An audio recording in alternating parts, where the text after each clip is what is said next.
Welcome back to Bigg Boss season 8. இன்றைக்கி பார்த்தீங்கன்னா live அப்டேட்டில் இப்போ அந்த 3 பேர் அந்த வின்னிங் கண்டஸ்டன்ட் இருக்காங்களே 5 பேர், அதில் 3 பேர் தான் வந்து அந்த பயண வீடியோக்கள் அவங்க உள்ளே வந்து அந்த செலிப்ரேஷனை கொண்டாடுறாங்க. அந்த மூமெண்ட்டை காமிச்சாங்க. 3 பேர் உள்ளே போயாச்சு. ஃபஸ்ட்டு பார்த்தா சௌந்தர்யா போயாச்சு, ரெண்டாவது வந்து விஷால், மூணாவது முத்துக்குமார் போயிருக்காங்க. இன்னும் 2 பேர் போனோம். ஸோ அதை அடுத்தது பார்த்துக்கலாம். ஸோ ஓரளவுக்கு ஜாலியாக போச்சு. எல்லாம் வந்து அது எப்படி சொல்கிறதுன்னு தெரியல, நீங்கள் பார்த்துருப்பீங்க. பிக் பாஸ் எப்படி ஒவ்வொருத்தரையும் சொன்னார், அடையாளப்படுத்தி காட்டினாருன்றதை நம்ம பின்னாடி பார்க்கலாம். அதுக்கு முன்னாடி பார்த்தீங்கன்னா ப்ரமோவில் கூட பார்த்தோம் பாருங்கள், அந்த பவித்ரா ராணவுக்கான நடந்த சண்டைகள் பற்றி ஒரு ஆர்கியூமெண்ட்ஸ் நடக்கும். அந்த ஆர்கியூமெண்ட்ஸில் பவித்ராவோட உண்மை முகம் வந்து என்ன பண்ணுறது, கிழிஞ்சிச்சுன்னு வேணால் சொல்லிடலாங்க. அந்த கிழிக்கிற நேரத்தில் பார்த்தீங்கன்னா நம்ம சுனிதா, ஆனந்தி இது மாதிரி இருக்குங்க பார்த்தீங்களா, அந்த ஊர்கிழவிங்க ரெண்டும், அவங்க 2 பேரும் வந்து பவித்ராவுக்கு வந்து சப்போர்ட் பண்ணி பவித்ராவை அங்கேருந்து கூட்டிகிட்டு போயிட்டாங்கங்க. ஆனால் கேட்க வேண்டிய கேள்வியை மட்டும் ராணுவ கேட்டுட்டாரு. அது மக்கள் பார்த்துருந்தாங்கன்னா கண்டிப்பாக அவங்களுக்கு எல்லாருக்குமே பவித்ராவை பற்றி நல்லாவே தெரிய வந்திருக்கும். ஏன்னா பவித்ரான்ற ஒரு கேரக்டரே யாருக்குமே இவ்வளோ நாள் கண்ணுக்குள்ளே தெரியல. அதுதான் உண்மை. பவித்ரான்ற கேரக்டர் நாங்கள் ஆரம்பத்திலேயே கணிச்சு பேசினது தான். அந்த பொண்ணு வந்து ஃப்ராடு மாதிரி இருக்காங்க. ஃப்ராட்னா நான் ஃபேக்கு, சுத்தமாக அது என்ன சொல்கிறது, நடிக்கிறா. உள்ள வந்துட்டு அவள் சீரியல் ஆர்டிஸ்ட், இந்த சீரியல்லாம் அப்படி தொடப்ப வச்சுக்கிட்டே இப்படி காட்டுவாங்க, அப்படியே இது பண்ணுவாங்க, இந்த பாத்திரம் நான் கழுவுற மாதிரி காட்டுவாங்க. ஸோ அதே இதுவை வந்து இங்கே பிக் பாஸ் ஷோக்குள்ளே வந்து நடத்தியிருக்காங்க. அட்லீஸ்ட் பிக் பாஸ் ஆச்சும் அவர் வந்தாச்சும் இந்த பொண்ணை வந்து எவிக்ட் பண்ணி அனுப்பியிருக்கலாம். அது ஏன் அப்படி தவற விட்டாருன்னு தெரியலங்க. இதில் பார்த்தீங்கன்னா ரியா தான் இந்த பாயிண்ட்டை வந்து எடுத்து சொல்கிறாங்க. ஏன்னா ராணுவ வந்து எல்லாருமே வந்து அடக்க பார்க்குறாங்க அந்த இடத்துல. நீ இப்போ வந்து ஏன் சொல்கிறேன்னு அந்த ரயான் வந்து ராணுவ வந்து திட்டுறாரு. நீ இப்போ வந்து இதை சொல்லாத, எல்லா மூமெண்ட்டில் வந்து ஆச்சு, இன்னும் ஒரு நாள் 2 நாள் தான் உள்ளே இருக்க போகிறோம், இப்போ எதுக்கு வந்து சொல்கிறேன். இப்போ சொல்கிறது கூட மக்களுக்கு பாயிண்ட்டு. ஏன்னா இன்னும் போட்டி முடியலன்றது தான் அர்த்தமே. உள்ளே இருக்கிற இவங்க பேசுகிற ஒவ்வொரு விஷயம் ஏன் டைம் கொடுக்குறாரு ஒரு டாஸ்க்குக்கு நடுவில் பிக் பாஸ். அவர் என்ன சாதாரணமாக இவங்க கூட இருக்கிறவரா? இவங்க எல்லாருமே வந்து என்னென்ன ஆக்டிவிட்டி பண்ணுறாங்க, என்ன பேசுகிறாங்க, எதை ஷேர் பண்ணுறாங்கன்றதை அவர் கவனிக்கிறாரு. அதுக்கான ஒரு புரிதலுக்கான ஒரு விஷயத்தை கொண்டு வந்து சேர்க்கறது தான் அந்த கப்பு கையில் கிடைக்கும். ஸோ இதை தான் வந்து ரியாவை வந்து ரயான் வந்து அடக்கிறாரு. நீ இப்போ வந்து பேசாதமான்ற ஆனந்தி வந்து சொல்கிறாங்க. உடனே ரியா சொல்கிறாங்க, இல்லை அவன் அதை ஃபேஸ் பண்ணியிருக்கா, அப்போ அவனுக்கான வேலையை அவன் கேட்குறான். அவன் பேர் வெளியே எப்படி ரிப்பேர் ஆகிருக்கும். ஆமாம், அது வந்து அவனை ஒரு பொறுக்கித்தனமாக போக்கிரித்தனமாக சித்தரிச்சிட்டாங்கல்ல, அது தப்பு தானே. அவன் ஒரு விளையாட்டு பையன் மாதிரி. இத்தனைக்கும் அவன் சொல்கிறான், அது நானும் பவித்ராவும் போட்டுக்கிட்ட டீல் அப்படின்னு சொல்லி அந்த இடத்துல அவரு உடச்சிட்டாரு. பவித்ரா, நான் உங்ககிட்ட ஒன்றுமே பேசவே இல்லை, மற்ற நேரத்தில் பேசும்போதெல்லாம் அப்படியே ரசிச்சிங்க. அவளுக்கும் அந்த என்ன சொல்ல கண்டென்ட்டுக்காக அவன் வந்து தன்னை பின்னாடி துரத்தி லவ் பண்ணுறத பவித்ராவும் அந்த இடத்துல விரும்பி தான் அவங்க வந்து ஒத்துக்கிட்டாங்க. அவங்க மகான் நடிகையாச்சே. ஜாக்லினை விட இவங்க தான் மகான் நடிகை.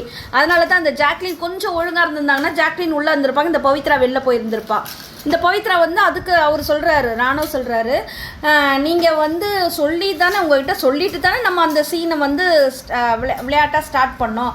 அதுக்கப்புறம் பார்த்தீங்கன்னா பழியெல்லாம் ஏன் மேலேயே போடுற மாதிரி நீங்கள் சொன்னீங்களே, இது வெளியில் எவ்வளோ இதுவாக போச்சு தெரியுமா அப்படின்னு அவர் சொல்கிறாரு. அதாவது நான் என்ன பண்ணுவேன் ராணவ், நான் அப்படி நடந்துக்கல, நீ பண்ணது தான் தப்பு. திரும்ப சொல்ல, அப்போ தான் ரியா சப்போர்ட்டுக்கு உள்ளே வராங்க. அவன் வெளியில் எவ்வளோ கேவலமாக ஃபேஸ் பண்ணியிருக்கான், அதனால் அவன் கேட்குறான், நீ பதில் சொல்லு அப்படின்னும் போது அவங்க உடனே அந்த இடத்துல ஒரு மழுப்புறாங்க. அப்படியே அந்த கோபம் வருது. இன்னும் கொஞ்சம் விட்டுருந்தாங்கன்னா இன்னும் அந்த வில்லித்தனம் வந்து என்ன பண்ணியிருக்கோம், வெளியில் வந்திருக்கோம். அதுக்குள்ளே ரயான், ஆனந்தி, சுனிதாலாம் என்ன பண்ணிட்டாங்க. ஆமாம், சிவாவுக்கு வந்து ஆப்வியஸ்லி பவித்ராவை ரொம்ப பிடிக்கும். அதனால் அவரை வந்து அந்த இடத்த விட்டு வாங்க எல்லா கிச்சனுக்கு போகலாம், வேலை செய்யலாம், இப்போ விடுங்க அப்படின்ற மாதிரி கூட்டிகிட்டு போயிட்டாங்க. ஆனாலும் இவர் கேட்க வேண்டிய கேள்வியை ராணுவ வந்து அந்த இடத்துல பளிச்சுன்னு கேட்டே விட்டுட்டார். அடுத்து பார்த்தீங்கன்னா நேராக வந்து பாத்ரூமில் போயிட்டான். அப்படின்னா என்ன அர்த்தம்னா உள்ளே போய் அழுது மூஞ்செல்லாம் துவச்சிக்கின்னு, ஏன்னா தாமல இருக்கிற தப்பை கண்டுபிடிச்சாங்கல்ல, இவன் தான் திருடன் கண்டுபிடிச்சாச்சு. நம்ம ஆல்ரெடி சொல்லிட்டு இருந்தோம். இதை ராணுவே வந்து ஓப்பனாக சொல்லுவாங்க. ராணுவ ஆமாம், அதை பாருங்க, ராணுவ கூட சொல்கிறாரு, நான் காமெடியாக சொன்னேன், அந்த விஷயத்துக்கு நீ ஏன் போயிட்டா. அப்போ நீ உனக்கு தேவைன்னா உனக்கு ஸ்கோர் பண்ணனா யார வேணா எப்படி வேணா பண்ணுவேன்றது இந்த பவித்ரா ஒரு எடுத்துக்காட்டுங்க. ஆமா, இந்த பாயிண்ட் வந்து ராணுவ சொன்ன அந்த இடத்துல இது உண்மைங்க. அதுக்கப்புறம் எல்லாம் போயிட்டாங்க, அங்கங்க உட்காந்து பேசிட்டு இருக்காங்க. இதுல என்ன விஷயம் பாத்தீங்கன்னா, இந்த 3 பேர் உள்ள போயிட்டு வந்தாங்க இல்லையா. நம்ம ஃபர்ஸ்ட் போனது சௌந்தர்யா, செம மாசுங்க. அவர் கேட்குற கேள்விக்கும் சரி, சௌந்தர்யா கேட்குற கேள்விக்கும் சரி, எப்படின்னா ஒரு அருமையான ஒரு உரையாடலாக இருந்தது. அதை உண்மையிலே நேசிக்கப்படி இருந்தது, ரசிக்கப்படி இருந்தது. அதை போன வேகத்துக்கு வந்த மாதிரி இருந்தது. ஆனால் கிட்டத்தட்ட 20-25 நிமிஷம் உள்ள பேசியிருப்பாங்க. அதில் பார்த்தீங்கன்னா பிக் பாஸ் வந்து சொல்கிறாங்க எல்லா அந்த வீடியோஸ் எல்லாம் பார்த்ததையும் கான்வர்சேஷன் ரொம்ப அழகாக இருந்தது அவங்க 2 பேருக்குள்ளே. அதான் ஒரு ஃப்ரெண்டுக்குள்ளே பகிர்ந்துக்கிற மாதிரி இருந்தது. ஏற்கனவே தெரியும் நம்ம சௌந்தர்யா பற்றி அவங்க எப்படி பேசுவாங்கன்றது. அதுக்கு அவர் கரெக்டாக ஒரே ஒரு வேர்டு சொன்னாருங்க. அது போதுங்க அந்த பொண்ணுக்கு. கப்பு என்னங்க கப்பு, அந்த ஒரு வார்த்தை போதும். துணிவான நேர்மையான நிறைவான பயணம், இதுதாங்க தேவை. ஒருத்த வந்து ஒரு வேலையை செய்கிறான்னா நானும் செஞ்சேன் என்னமோ சொல்லுவாங்களே, எங்கள் வீட்டுக்காரர் வேலைக்கு போனார், எங்கள் வீட்டுக்காரர் கச்சேரிக்கு போனாருன்ற கதை அப்படி கிடையாதுங்க. செஞ்சால் ஒரு வேலையை ஒரு அழகாகவும் ஒரு தெளிவாகவும் இருக்கணும். அது எப்படி இருக்கணும், அந்த மனசுக்கு நிறைவானதாக இருக்கணும். ஐயோ இதில் எந்த தவறும் நம்ம பண்ணலை, யாரையும் காயப்படுத்தலை, யாரோட இதுவையும் நம்ம வந்து அவங்களோட உழைப்பு நம்ம பிடுங்கிக்கல அப்படின்ற மாதிரி இருந்த ஒரு பயணம் தான் சௌந்தர்யாவோட பயணம். திரும்பவும் சொல்கிறேன், துணிவான நேர்மையான நிறைவான பயணம் சௌந்தர்யா உங்களுடையது அப்படின்னு சொல்லி அடையாளப்படுத்தினா அது பெரிய மகிழ்ச்சிங்க. இல்லைங்க, இதில் பார்த்தீங்கன்னா இது எல்லாமே சேர்ந்தது தான் வந்து உழைப்பு. அதாவது எல்லாமே வந்துடும் இதில். ஒரே ஒருத்தர் அது உள்ளே வந்து ஒருத்தன் கூவி விற்றுனுக்கிறான், உழைப்பு உழைப்பு உழைப்புன்னு. அதுதான் ரொம்ப இரிட்டேட் ஆகுது. ஒரு உழைக்கணும்னா எல்லாருமே உழைக்கிறாங்க, உழைப்பினுடைய விதங்கள் தாங்க வேறு. ஒரு விவசாயம் பண்ணுறதுக்கு ஏறு பிடிச்சி உழைக்கிறாருன்னா அது ஒரு உழைப்பு தான். அதுவும் மாதிரி உழைப்புகள் வந்து பல விதமாக இருக்குங்க. ஆனால் ஒருத்தன் வாயில வடை, அதாவது பேச்சு திறமை இருக்குன்னு இல்லைன்னு சொல்லலை முத்துக்குமாருக்கு. ஆனால் பேச்சு திறமை ஒண்டியே உழைப்பு அப்படின்னா நீ பட்டிமன்றம், பேச்சாளர், பேச்சு போட்டி இந்த மாதிரி போயிட்டு நீங்க அதில் வரணுமே தவிர இதெல்லாம் உழைப்பு இல்லைங்க, இதெல்லாம் திறமை. அவனுக்கு தெரியல பாருங்க, உழைப்புக்கும் திறமைக்கும் உள்ள வித்தியாசம் தெரியாதவன். நீங்க திறமை, உங்க திறமையை வச்சு மற்றவங்களை எந்த வகையில என்ன சொல்றீங்க, உற்சாகப்படுத்துறீங்க, அவங்களுக்கு எப்படி என்டர்டெயின்மெண்ட்டாக நீங்க இருக்கிறீங்க அப்படின்றதா. இது வந்து ஒரு டிவி ஷோ, ரியாலிட்டி ஷோ. இது வந்து சின்ன திரை, பெரிய திரை, வெள்ளித்திரை இப்படிலாம் சொல்கிறாங்களா, இதுக்கான ஒரு பயணம். இதில் நமக்கு ஒருத்தரை பிடிக்கும் பார்த்தீங்களா, அப்போ பிடிக்கும்னா என்னது, பர்சனலாக அவங்கள பிடிச்சிருக்கோம் நம்ம. ஏன்னா அவங்க வந்து அவங்கள பிரதிபலிக்கிறத நம்ம பார்க்குறோம், பார்த்ததுனால அவங்கள நம்மளுக்கு பிடிச்சிடுது. ஸோ இதுதான் இந்த திறமை தான். இதில் உழைப்பு ஒன்றுமே கிடையாதுங்க. இது உழைப்பு, நீ போடுற உழைப்புன்னு சொல்கிறேன்னா நீ வாலண்டரியாக ஏதோ ஒன்றத்தை செய்கிற. ஆமாம், உழைப்புன்றது என்ன போடுற, நீ மற்றவங்களை மேனிப்புலேட் பண்ணுறது உழைப்பு வந்துடுமா? ஆமாம், நீ பாத்திரம் கழுவுற சொல்லி உழைப்பு, பெருக்கிறன்னு சொல்லி உழைப்பு, கக்கூச கழுவுறனா உழைப்பு. இது அது உள்ள அதுதாங்க அவன் உழைப்புன்னு சொல்கிறது. தான் இதெல்லாம் என்ன சொல்கிறது, தேவைப்படுத்தி கட்டாயப்படுத்தி ஒரு வேலையை அவன் புகுத்தி செய்யறான். அதுல வேற ஆமா, இதுல வேற என்னன்னா, நான் ஒரு மக்கு ஸ்டூடெண்ட், நான் ஒரு மக்கு, அதாவது தான் வரணும் ரைட்டா, அதை மற்றவங்க தான் சொல்லணும் முத்துக்குமார், நீயே உன்னை மக்குன்னு சொல்லி, அதாவது நீயே மக்கு சொல்லிப்ப நீயே உயரமான இடத்துக்கு போகணுன்ற ஆசைப்படுற நீ. அதுவும் என்னன்னா, மக்கள் வந்து சப்போர்ட் எல்லாருக்குமே பண்றாங்க, உள்ள இருக்கிற எல்லா கண்டஸ்டன்ட்டுக்கும் தான் பண்றாங்க. ஆனா நீ வாலண்டரியா மக்கள் இருக்காங்க, அப்ப யாருக்கும் மற்றவங்களாம் மக்கள் இல்லையா?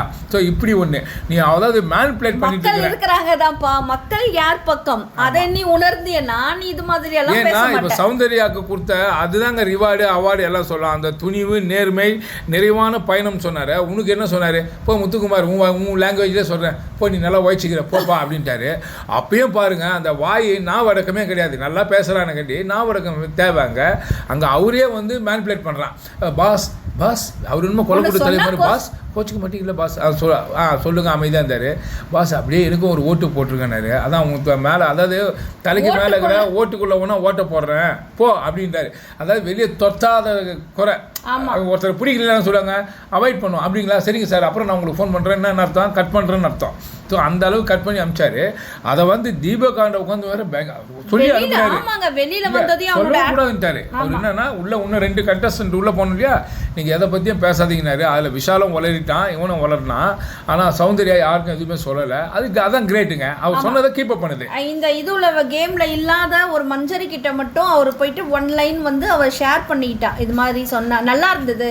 இல்லை இதில் பார்த்தீங்கன்னா தீபகாண்ட உட்காந்துட்டு, பாஸ் எனக்கு ஒன்று சொன்னார், அப்படியே ஒரு மென்னு முழிங்க, அப்படியே ஐயோ டே நம்பியார் தோத்தாச்சு, 10 நம்பியார் மூஞ்சில பார்த்துட்டேன், 10 சிவாஜி கணேசனை பார்த்துட்டேன் முத்துக்குமார், அவளை பேசி உழைப்புன்னு சொன்னார் அப்படின்றான். அப்படியே கோபமாக வருது. அந்த நேரடியாக இருந்தால் என்ன சொல்கிறதுனே தெரியல, அந்த அளவுக்கு அவன் மேலே இரிட்டேட் ஆகுது. சின்னது உழைப்பு அப்படி சொல்லலாம், அதை சொல்கிற எடுத்து போகலாம் பாருங்க, அந்த டைமிங்கு அது அவ்வளோ இரிட்டேட் ஆகுது. உடனே அதை வந்து இவர் சொல்கிறாரு, அந்த ரவீந்தர் சொல்கிறாருங்க, அவர் சொல்கிறாரு, சௌந்தர்யா அதுதான் எனக்கு தெரியும்டா, உன்னை பற்றி எனக்கு தெரியும், வெளியில் அப்படி இருக்குடா உனக்கு அப்படின்றாரு.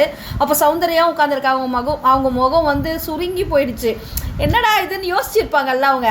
ஆனாலும் அவங்க வந்து என்ன செல்ஃப் சாட்டிஸ்ஃபைடு. அவங்க வந்து ஓகே நம்மளது வந்து நல்லா போட்டு காமிச்சாங்க, அவங்களுக்கு ரொம்ப நிறைவாக இருந்தது அந்த இது பார்த்தீங்கன்னா. அப்போ அவர் சொல்கிறாரு, சௌந்தர்யா உன்னோடது ரொம்ப ரியலாக இருந்ததுமா, உண்மையாக இருந்தது, அதனால தான் உன்னை வந்து மக்களுக்கு பிடிச்சிடுது. ஆனால் சில நேரத்தில் நீ பைத்தியக்காரத்தனமாகவும் பண்ணுறது, நீ ரியலாக இருக்கிற பற்றியா, ரியலாக சண்டை போடுற, சும்மா வாலண்டரியாக போய் எதுக்குமே போகலை, உன்னோட உண்மைத்தன்மைக்காக நீ செய்யற சில பைத்தியக்காரத்தனங்களையும் மக்கள் ரசிக்க ஆரம்பிச்சுட்டாங்க.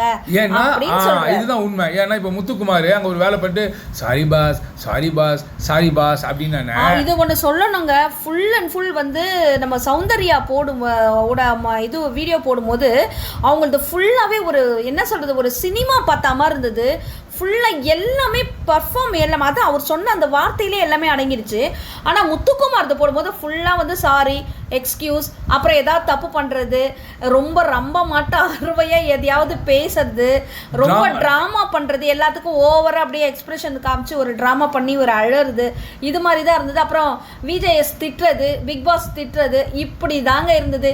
அதையே வேற இவர் வேற மாதிரி எடுத்துட்டார். பிக் பாஸ் நீங்கள் என்ன அடிக்கடி கூப்பிட்டது எனக்கு மட்டுமே புரிஞ்சிச்சு, மற்றவங்களுக்கெல்லாம் புரியல. இவனே தன்னைத்தானே புகழ்ந்து கொள்ளுகிற ஒரு தற்குறியா இந்த இடத்துல பார்க்குறோம். ஆக்சுவலி என்னன்னா தற்குறி முத்துக்குமார் தான் சொல்லணும். இதில் இன்னொன்று சொல்ல முக்கியமான மறந்துட்டேன். சௌந்தர்யா உள்ளே போகும்போது எல்லாத்தையும் அந்த ஃபோட்டோஸ்லாம் பார்த்துட்டு ஒரு ரெட் கலர் மார்க்கில் நிற்க வைப்பாங்க. நிற்க வச்சு தான் பாஸ் என்ன பிக் பாஸ் நான் என்ன பண்ணணும் அப்படி உட்காந்துக்கலாமா, உட்காந்து இலை போடுறேன் சாப்பிடுங்கன்ற மாதிரி பேசினாரு. அது உண்மையிலேயே யாருக்குமே சொல்லலை, இதையும் சொல்ல மறந்துட்டேன். ஸோ இந்த அளவுக்கு செம்ம என்டர்டெய்னிங்காக போச்சுங்க. அடுத்தது பார்த்தீங்கன்னா இப்போ பவித்ரா உள்ளே வந்திருக்காங்க. அவங்களும் வந்து அவங்களோட கான்வர்சேஷன் போயிட்டுருக்குது. அடுத்தது பார்த்தீங்கன்னா இவங்களுக்கு அடுத்தது ரயான் உள்ளே வந்து பேச போகிறாங்க பிக் பாஸ் கிட்ட. ஸோ இப்படி தாங்க இருக்குது இவங்களோட பயண வீடியோலாம். ரொம்ப ஒன்றும் இவங்கள பயங்கரமான மகா நடிகையாக இருக்கிறாங்க இந்த பவித்ரா. அவங்க அப்படியே இன்னுமே வந்து ஒரு மாஸ்க் போட்டிருக்காங்க. இந்த மாஸ்க்கை யாருமே என்ன சொல்கிறது, நல்லா கிழிச்சு விட்டு அவங்க இவங்க தான் அப்படின்றத காட்டாமல் விட்டுட்டாங்களேன்னு ஒரே ஒரு வருத்தம் மட்டும்தான் இருக்குது.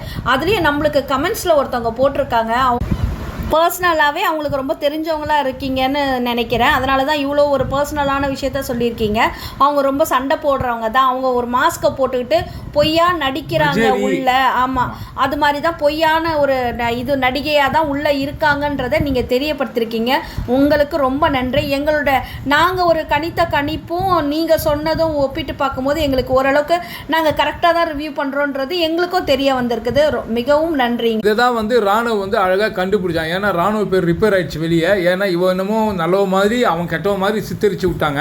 அதை வந்து கேட்கும்போது ஆனால் கேட்க வேண்டியது அவன் கேட்டுட்டான். அதுக்கப்புறம் உணரலையோன்றது அவங்களுக்கு தான். ஏற்கனவே நம்ம ஒரு வீடியோவில் பேசியிருப்போம். அவங்கவுங்க மனசாட்சி தான் அவங்கள மாற்றும். மற்றவங்க நீங்கள் சொல்லியோ நான் சொல்லியோ யாரும் திருந்த போகிறதில்ல.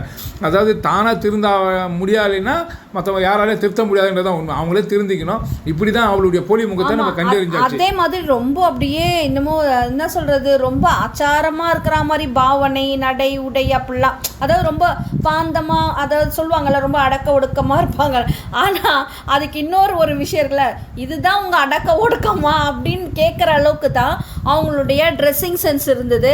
அவங்களுடைய அந்த டான்ஸ் மூமெண்ட்ஸ்லாம் போடுவாங்க. நல்லா பாருங்கள், நாங்களே யோசித்தோம், என்னடா இவங்க வந்து பார்க்குறதுக்கு அப்படியே வேறு மாதிரி முகத்தை அப்ராணி மாதிரி வச்சுக்கிட்டு இவங்க டான்ஸ் பண்ணுறதெல்லாம் பார்த்தீங்கன்னா பயங்கரமாக இந்த கேமராலாம்